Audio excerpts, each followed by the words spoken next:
You're now tuned in to the hottest podcast in the world, the Stay Woke Podcast, right here on the SonicBreakdown.com. Man, it's time to wake up. Get this cake up. Only thing I care about is switching. Welcome back to another Stay Woke Podcast. This is D. Ray Brinson.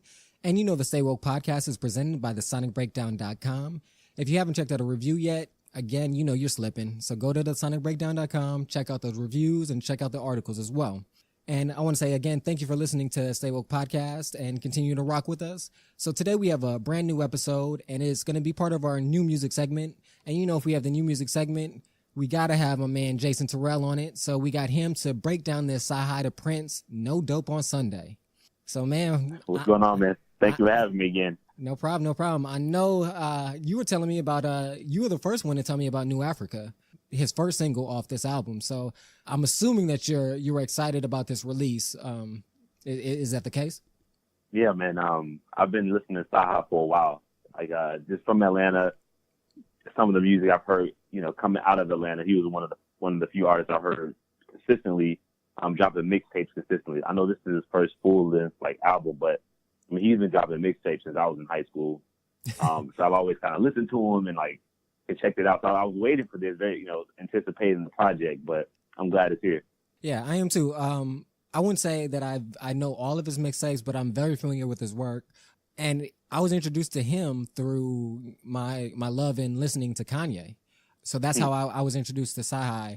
And when I was in Atlanta, one of my friends, Omar, he also put me on Sci-Hi. But at the time, I was like, you know, there's so much music out. I just never actually checked it out. And then when I got to it, I was like, yo, this dude's dope. And I don't even remember the song, but I remember the video, how it looked. And then I was like, that's what really put me onto Sci-Hi. So being his debut album, let's get right into this album in particular. Did it live up to your expectations? So I struggle with that question a little bit. In that I'm glad he put out a project. I've been waiting for a project from Sci-Hi for a while. To be honest with you, I like some of the mixtapes better. And, you know, specifically for one of the reasons that you named is, like, I think because ever since he has this, like, big Kanye influence, I think the music has changed a lot for me. In terms of, you know, the lyrics and the flow has always been there. That's why I like Sci-Hi, because, I mean, he's a lyrical wordsmith. Like, you'll be catching, like, metaphors. So next year, trying to figure out what he's saying. But I think for me, it's like, kind of the style of music the style in which he the production, the style of music definitely is Kanye-esque ever since he kind of got with Kanye. Like he definitely was more, a lot more conscious, a lot more, I don't know, have more like lyrical flavor before the Kanye kind of shift. I would love to know your thoughts about that. But I mean, for the most part, I'm very satisfied and happy with the album. It wasn't like, you know, I try not to have too high expectations, but it wasn't like I was let down. I was satisfied. I wish it was a little bit more. Like it's not like a, you know, I'm going to listen to it just because he's one of my favorite artists, but it's not going to be my staple for the year, unfortunately. Okay, I got you. For me, I really enjoy the project. It's something that I can go to now. If we're going to put it in the pantheon of the hottest or top 10 albums of this year, I'm not quite sure if it made that list, and I am still breaking down that list. So all the listeners out there, we are going to have a top 10 list. We're going to have some articles on the SonicBreakdown.com of top 10 hip-hop and top 10 R&B or non-hip-hop, similar to what we did last year. And we'll have some podcasts as well to coincide with that. Now, the articles will be written by, I think Jennifer is going to do one, Jennifer Olifero, and then Delmar Napu. I'm sorry if I mispronounced your last name, bro, but they're going to be writing those articles. And then we'll have some other people on the podcast that will break down their top 10. Now, your question about his sound changing in relation to his association with Kanye. I definitely do agree that his sound did change. I wouldn't say it changed, that it just, to me, it just became a little more elevated and sophisticated in the sounds used, which if depending on what sonic properties you gravitate to, might hinder or help your listening experience. For me, it helped it. I just felt it just seemed a little bit more polished. and which is what you want in a debut project as well, to make it differentiate from your mixtapes. So I can see, because a lot of people have that same kind of debate with Wayne. They like mixtape Wayne better than they do actual album Wayne. So that's another dynamic that I think it's difficult for an artist to balance. Now for Sci-Hi, like I said, I really enjoyed the project. I really enjoyed the layout and the flow of it, and the idea behind it. But the fact that it tends to be a little bit more heavier in content, I think takes away from the ease that some people might have with listening. So you're thinking that, so because of the content is heavy, I know I'm not right. The content is very heavy. Like, it's really, I like the thematically pretty powerful, lyrics, the idea is pretty powerful, but you think it takes away from what for the listener? You said the ease of it? Yeah, I think for some, because some people don't want to, they use music, like they say about sports, as a form of escapism. They don't want to think about the problems and the trials and tribulations of daily life, and the social and racial and political issues that we face on a daily basis. So they kind of want to escape from that. So I get that aspect, but for me, I use music for a multitude of things. There are artists that I can listen to when I want to escape, and then there's artists that I like listening to for, just elevating my mind. And I think this album falls in that category. I think that is one of the reasons why Joey Badass wasn't nominated for the Grammys, is because of a similar situation. I think All American Badass was too heavily laden content-wise, in respects that I think people had a hard time grasping to, because I think that was a really good project as well. Where some people might say that, in contrast to that, Jay-Z's album, he made something that was very lyrically dense in content, but made it accessible to the masses. So I think it's a fine line, and I think it takes a special person to have that touch to be able to do that. And that's a good point. So I quite don't think Sci-Hi did it here, and so that's why I don't think it's going. It's receiving the praise that I felt it should. So that's kind of my take on it. That's a really good point. Yeah. And now, first I want to say, for those that don't know, if you haven't checked out this album, you definitely should go check it out. The title is, again, No Dope on Sundays, and the artist is Sci-Hi the Prince. This album was released on November 17th, so it is still relatively new. It's less than a month old at this point, and it was released by Good Music in relationship with Sony Music as well. And as we stated, this is his first debut project, so I feel like he did have a lot of anticipation for this album, because he has been around, as you said, for a long time. I've known about him at least for a good 4 to 5 years. So that I can't even imagine the type of pressure that you would have, especially being as in the forefront as Kanye's kind of like protege or mentee. I think that also adds a lot of pressure as well. One of the things with that is, I don't think he needs it, and that's one of the my biggest kind of gripes with Sci-Hi, if I had to choose one, is that, to me, I think he's lyrically, he's probably one of the most talented rappers today. Yeah, I definitely agree with that. He puts together crazy, cadences and themes. I think he's creative enough to stand alone. So I'm glad that he's with Good Music and getting the help. I know he's a songwriter too, so he writes a lot of content, through songwriting abilities. But yeah, he had a honestly, he could stand.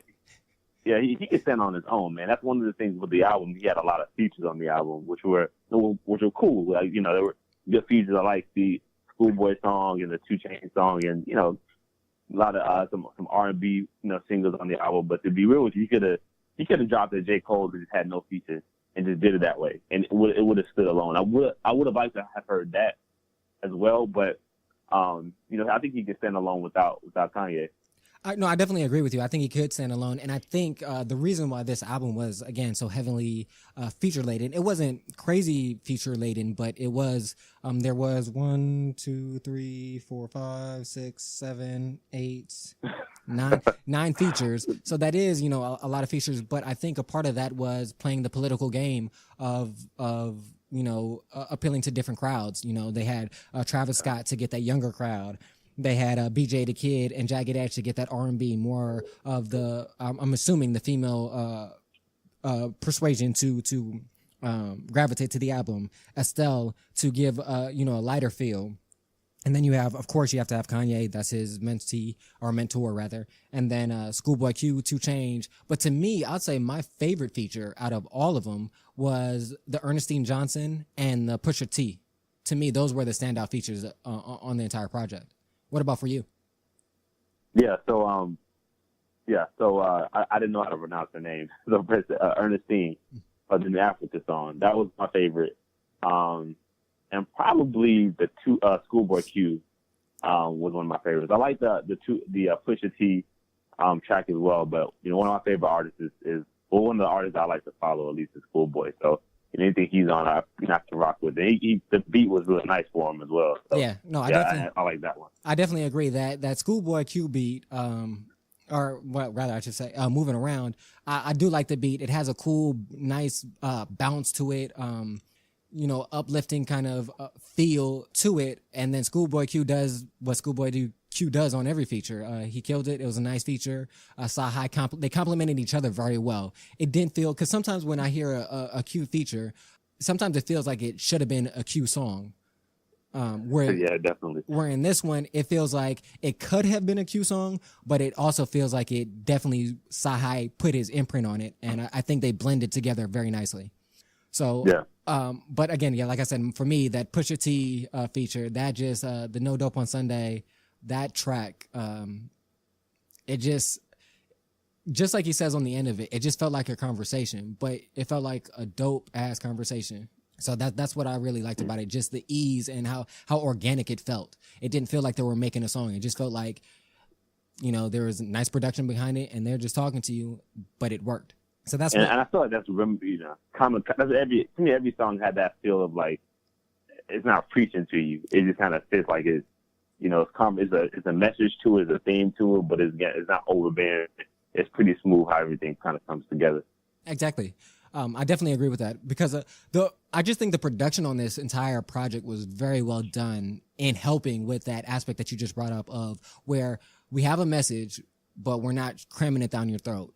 I think a part of that is the production. And then I think, of course, a major part of that is Sahai's writing skills, giving you information in ways that doesn't make you feel like you're gaining information. And I think, especially for the youth, I think that's probably the best way to divulge deeper content in a way that they'll actually pay attention to. That makes sense, yeah.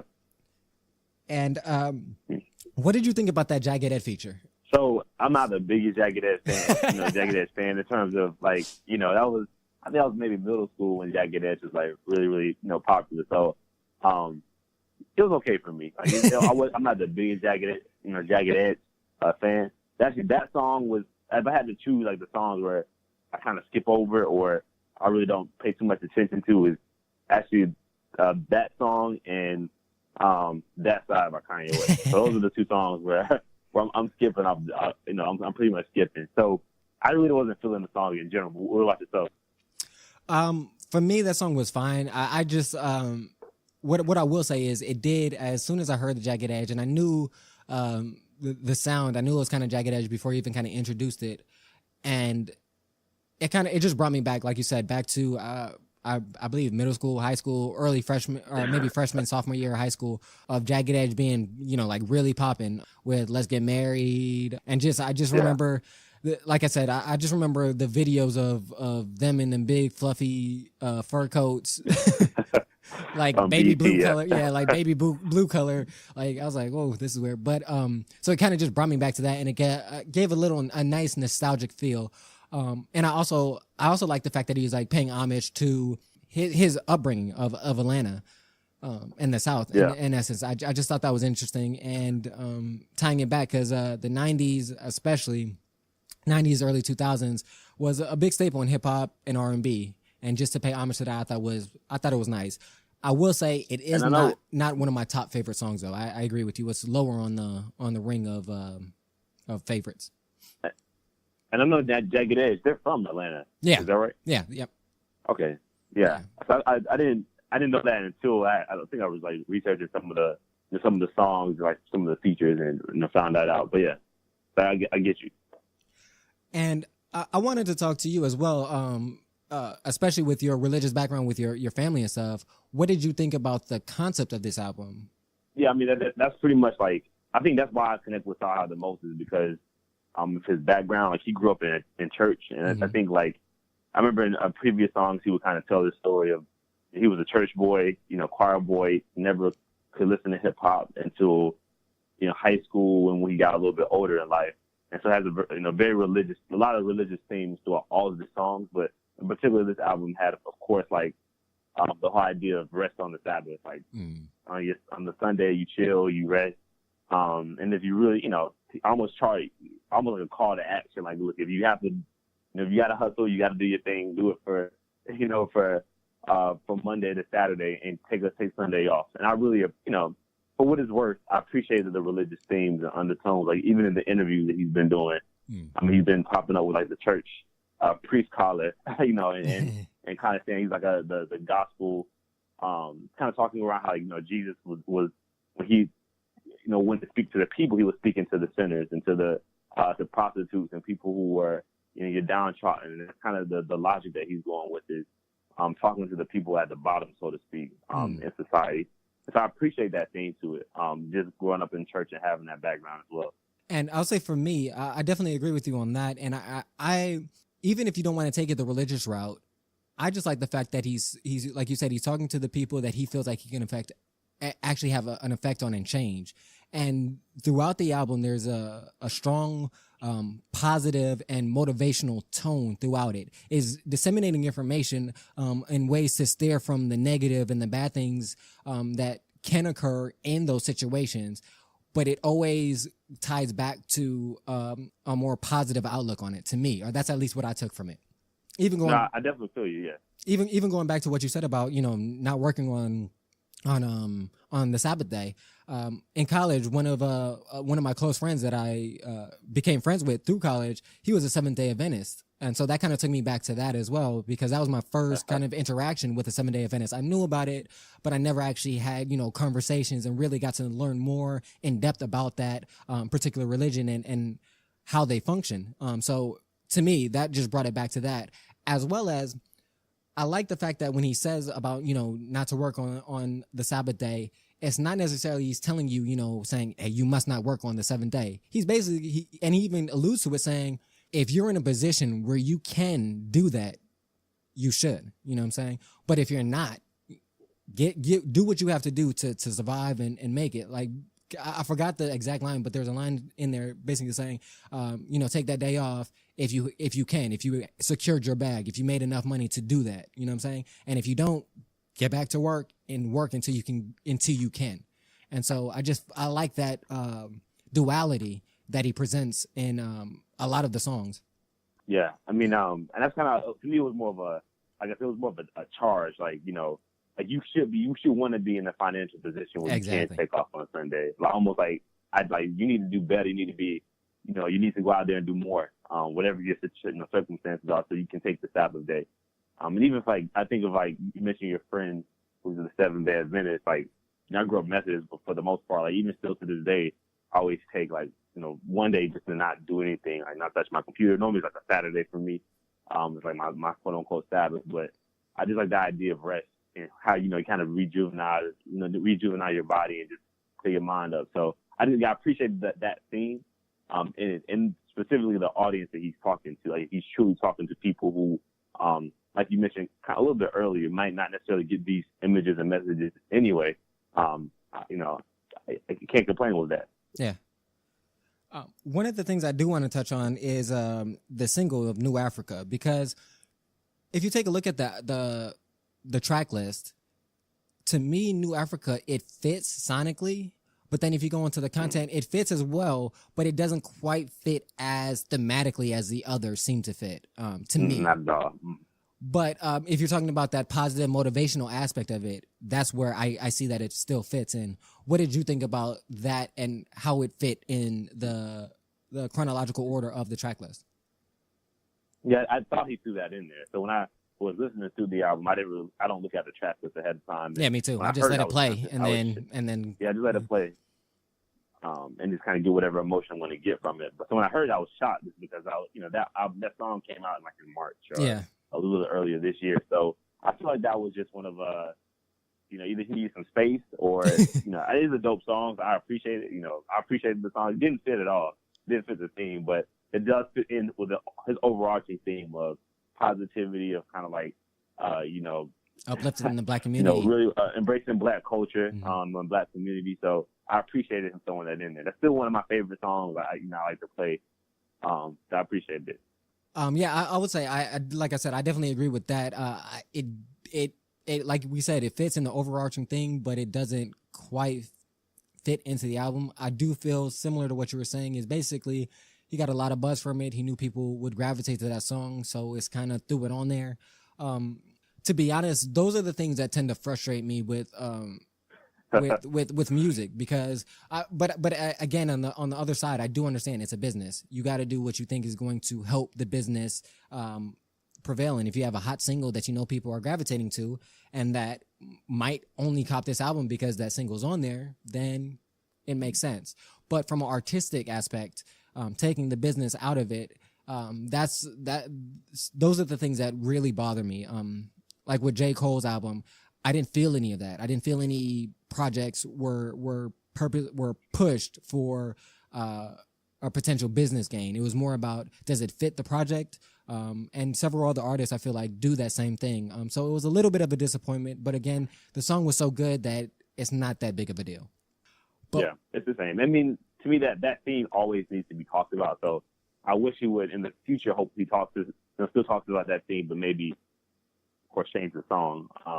But I mean, given what, the currently happening, like the slave trade and like in Libya, I get, that song is always going to be present. I can always send it to somebody as a response to something going on in current society. So, I'm glad that he has the song, but I'm not agree. I hope he doesn't continue to recycle tracks like that. Yeah.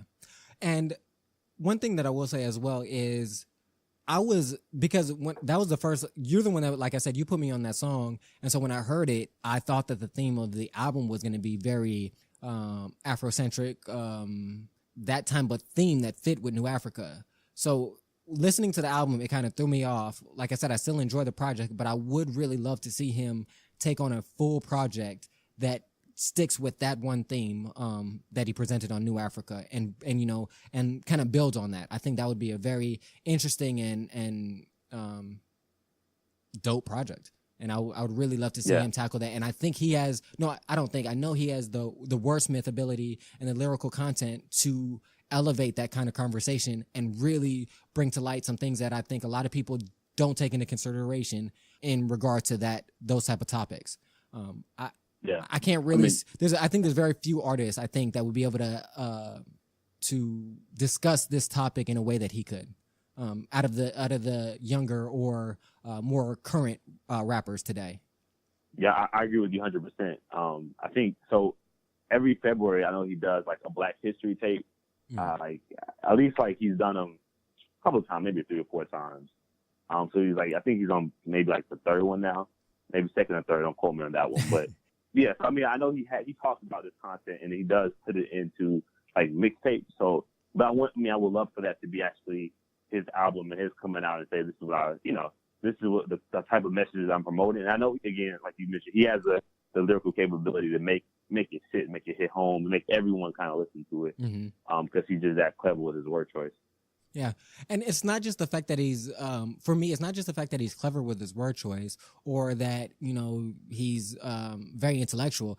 It's also the fact that he finds ways of presenting it in ways that I still feel are accessible to a lot of people. Because there's a lot of smart intellectual cats that are great at rapping and have bars and bars and bars, but the content isn't accessible to everybody. And so therefore the message gets lost. I think he has that ability. It doesn't come off as preachy. Exactly. So I think with him, he has that ability to do that. So I would really, really hope that he would to do that. Check out the poem by Ernestine Johnson. I think it's a really good ending to that track, New Africa, and it's very insightful. So I think people should check that out. I don't want to do her words injustice by not accurately quoting it. So Those of you out there, check it out. Yeah. What did you think about that track "I'm Fine" with Travis Scott as the closer too, as the ending of the album? That's another one where I skipped over. To be honest with you, I haven't heard it enough. I think I skipped that track as well. Yeah, I think I skipped that track as well. Okay, for me, that track, I think it was all right. Again, it just felt like it was. The thing that again I hate is the fact that it felt like it was a ploy to get younger listeners and a different audience. And again, I'm not hating on it because, like I said, it's a business. Make your money, secure that bag. But I just really wish that we get to the point, and at sometimes it feels like we're moving to that point where the art can be so good that it will speak for itself and the business will follow. But that's not always the case. A lot of it is timing. And I'm thinking about that track a little bit more. And I know, you pretty much articulated like kind of some of my feelings was that I felt like it was kind of reaching, like he didn't have to do that. And I kind of felt like that with a lot of songs on the album they were good songs, like they were good features, but he didn't have to have them. I think he could have had another closer. Another track that was an in track that was a lot stronger with even just him rapping himself. I don't think he needs to do that. And I get that on a business level, in order to sell records or get streams, rather get your streams up. That's probably what it takes to get a Travis Scott because he's a name. But I don't know. To me, it hurts not the quality of it, but the authenticity of it. Yeah. It's not as authentic as I would have liked it to be.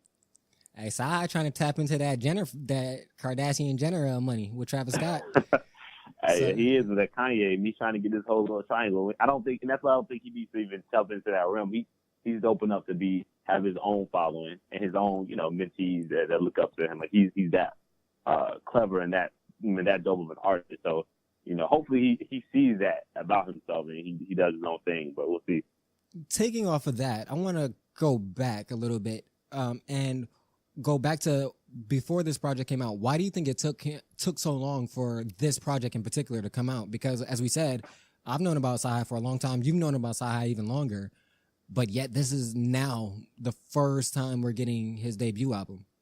I think we are talking about the business aspect of the industry, and I'm not an industry dude. So I don't know anything about that side, but I know there's other artists on Good Music that have been releasing projects ahead of his. That's what I mean. Yeah. Big Sean. So to me, I don't think I don't think he is what Good Music pushes out, and a lot of it is because he's not a mainstream name. Like most people have not heard of Sci-Hi, or they heard of him maybe on a Kanye feature. But as far as a standalone artist, he hasn't really been hasn't had the same acclaim as a Big Sean. Even though to me, I think he's as talented, even more. I think he's more talented. Yeah. In some areas. So. A lot of it, I think he's clever. I think he's being used, not like maliciously, but he's being used for his pen and he's being used for his thought process. But I don't think he's being, he's not given the shine that he needs to really, stand alone. And to be honest with you, I think he can do it without the backing of Good Music. I think he can have the same level of success that he's attained without Good Music. And I think maybe his idea is that they're supposed to elevate him to the same platform, but I don't know. What do you think? Well, before I give my opinion, I wanted to ask you this.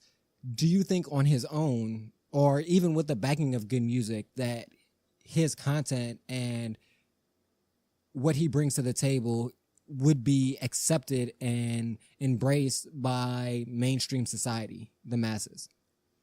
Probably not. As Big Sean, Pusha T, and even Pusha T is still not really accepted, because I think Pusha T is one of the dopest MCs in a long time, and people still don't give him the credit that he quite deserves, to me. That's just my opinion. But so do you think that Sci-Hi would be able to get to that Big Sean status where, you hear his song on the radio nationwide, even on like Hot 97 or, those mainstream radio platforms?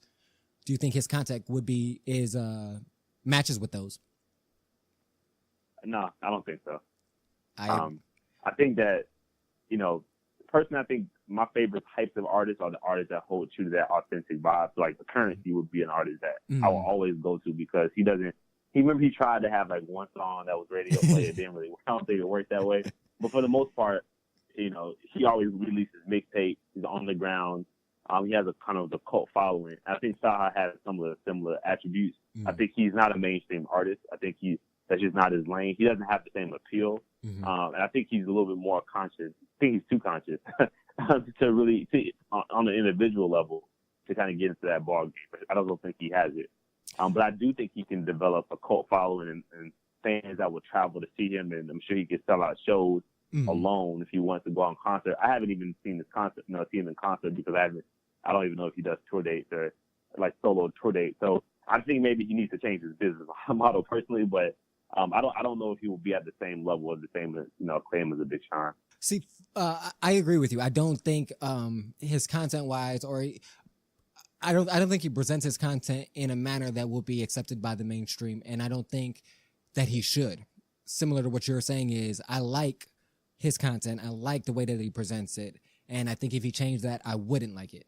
So I don't want him to change his artistic approaches to music and the songs that he puts out. But what I say is, actually, I kind of liken him to Mos Def. I just recently did a Take It Back podcast with DJ William West, and we broke down Mos Def's Black on Both Sides.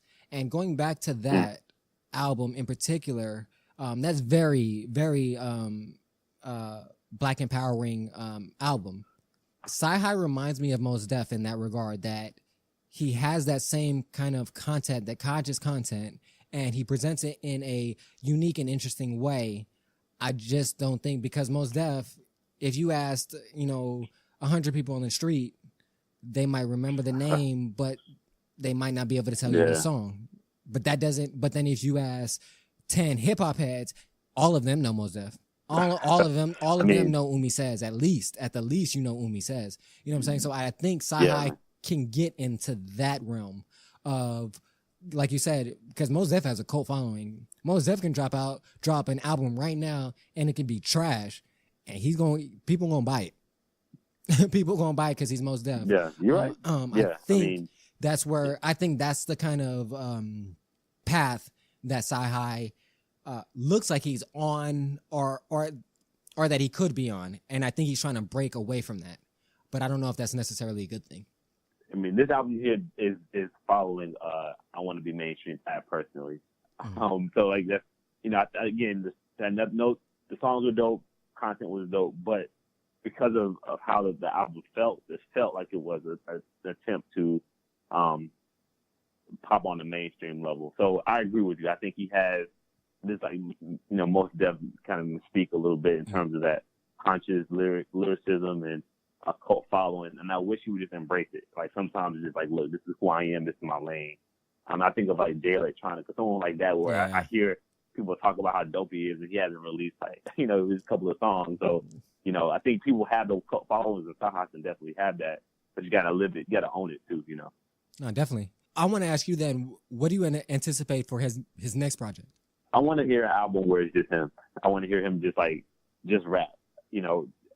Have the concept, have the theme, be as creative as he wants, and take a realistic spin on it, so it can reach his audience. But I don't want to hear anything like a Travis Scott on this album. I want to hear him just like rap and just go for it, because I think he's good enough to hang with the best lyricists.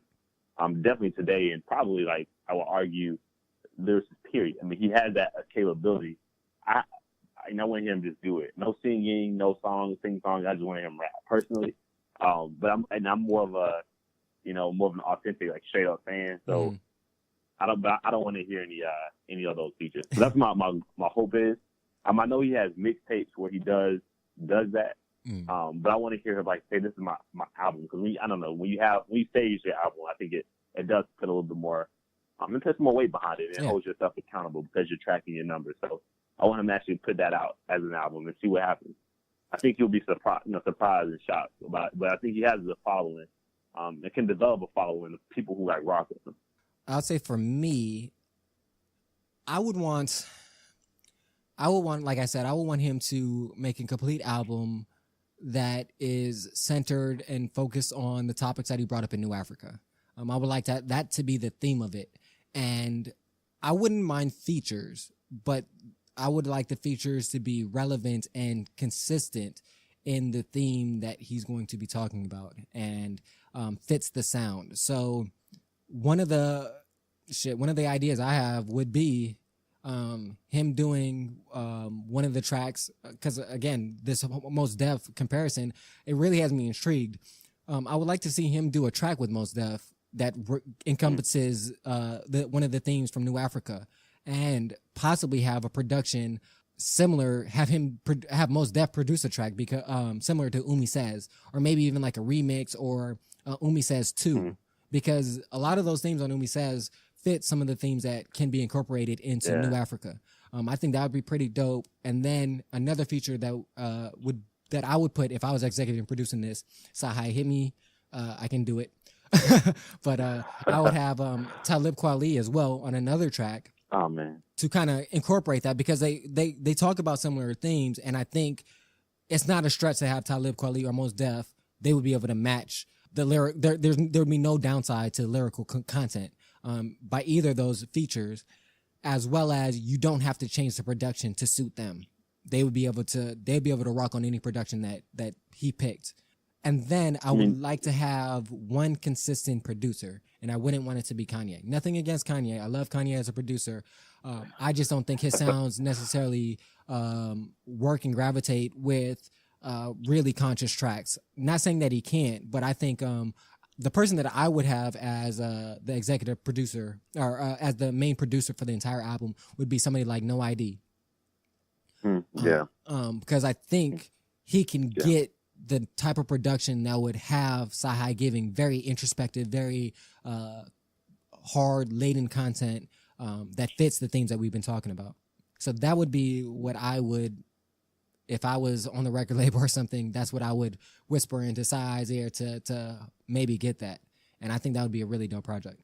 On this album, I would love to, as far as features, there's only to me like one, if I'm mistaken, there's like one song or one feature, which is Pusha T, but it was actually like a rapper, like, two rappers rapping. I would love to hear more of rappers rapping with Sahai, because lyrically, I mean, I think, that competition is going to make some excellent products. So if it was Kendrick on there, somebody could spit. I would love to hear somebody who could really rap with Sahai, making like similar type of music. That'd be dope for me. Yeah, I think that I agree. I think that would be, and actually, another feature that I thought about that I think would actually work and would actually give a different kind of sound, but still be able to fit the same theme, would be T.I. Because especially how more conscious he has become as the years have gone on, especially with that last album, We Are Us. Yeah, all of that one. Yeah, I can't remember the name of it, but that particular project. And it also would give a different dynamic to the project, so it's not as monotonous. So I think that'd be an interesting pairing as well. But yeah, I definitely agree with you. And plus, like you said, T.I. and him could push each other to give us some really great bars. Yeah, that could. So I know we've been talking y'all guys' ears off for a minute about this album. So I definitely we'll start wrapping this up and say, I think it's a good project. Again, I'm not quite sure it's going to make it in the top 10, but I definitely think it is definitely worth an honorable mention. But again, check back with us and see if it does crack that top 10. I do think this is a really good album. I think you should check it out. I do enjoy the production. I do enjoy the theme. Again, as we said I just wish that he just focused a little bit more on the artistic side and not on the commercial aspect of it. And what about you, to wrap this up? Yeah, I mean, it's the same. I think, I don't know if we're going to make the top 10, and it might just because I think he's dope. But I don't know. I have to really sit back and look at other projects. I think it's a great album. I think it's a good introduction. So I think it's a good intro to, if you don't know who he is or haven't really listened to his music outside of like Kanye. This is a great introduction. It has a lot of features and tracks that are digestible. So it's a good end. But hopefully in the future he goes back to like incorporates ideas from the mixtape, some of like the more authentic sound, and just push that forward more. I mean, even do like a New Africa theme project would be dope. So I'm looking forward. I'm looking forward to what he produces next. It only can go. It's already great, but only can go up from there, ideally. So So I'm hopefully he continues to do that. And one thing I will say to add on that is, with the way that this album came out, plus our relationship with him from the mixtape, I don't think he'll have that problem of like the sophomore curse, because this was a good album, but it's not. It wasn't his best work, so that means we know that there can be better. So because sometimes, especially going back and doing this Take It Back podcast, where I'm going back into older albums, and a lot of the older albums that we're picking, I'm noticing are debut albums. And with some of the artists, those debut albums were their best album, and they can never actually get back to that. So I don't think he'll have that issue with this one. And so that, to me, that is uplifting and inspirational, that, we know we haven't got the best of Sci-Hi yet. Yeah, I mean, I know what certain artists, like two artists that stick out is J. Cole and Kendrick. I hold my breath every time a new album drops. So to me, like, their first albums were like damn near classics. They're awesome for me. Mm-hmm. So when I do hear Kendrick's second or third project, I'm like, oh man, hopefully it compares to the first one. For this project, I'm like, whatever he produces next, I know he has the capability of knocking this one out of the park. So I'm just looking forward to the next one. But I want that album where it's like, oh shit, like that was a dope album. I'm nervous for a future album. Like, yeah, I want that feeling. So if Sci-Hi, you listening again, we both enjoy the project, and very anticipating the next one. So again, for those of you out there who haven't checked out this album, it's called No Dope on Sundays by Sci-Hi the Prince, available on all streaming services, Apple, Tidal, Spotify, I'm assuming. I don't know. But so definitely check that out. Let us know what albums you think we should do next on the new music segment. Should we do that Gucci Man? Should we wait for the Kanye album that's going to drop? Should we wait for the so-called Drake album that's going to drop? Or should we wait for the supposedly J. Cole album that's going to drop? Let us know what you think, which albums we should review next, which albums we should talk about, what artists we should talk about. And let us know what you think about this particular project. I want to say thank you again to Jason for another dope conversation about another dope artist. Appreciate it again, man. Thank you. No problem. And to all those out there, thank you for listening. And you know our motto: live, listen to some great music, and above all, love more, man. We definitely need more love in this world. And we out.